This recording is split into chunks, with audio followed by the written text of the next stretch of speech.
KAP canal വൃത്തിയാക്കാനുള്ള നീക്കം നാട്ടുകാർ തടഞ്ഞു. പോരുവഴി കൊച്ചുതെരുവ് ജംഗ്ഷന് സമീപമാണ് സംഭവം. കനാൽ വൃത്തിയാക്കുന്നതിലെ അശാസ്ത്രീയത ചോദ്യം ചെയ്താണ് നാട്ടുകാർ വൃത്തിയാക്കാനുള്ള നീക്കം തടഞ്ഞത്.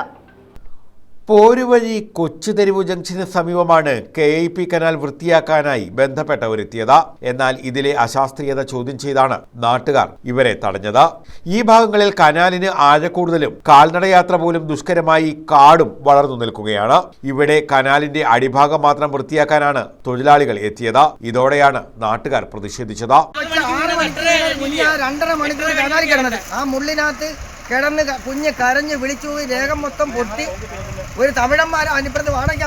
നാട്ടുകാരുമായി നടത്തിയ ചർച്ചയ്ക്കൊടുവിൽ ഉയർന്ന ഉദ്യോഗസ്ഥർ സ്ഥലം സന്ദർശിക്കുമെന്ന് ബന്ധപ്പെട്ടവർ അറിയിച്ചു. ഇതിനുശേഷമാണ് ഇവർ മടങ്ങിയത്.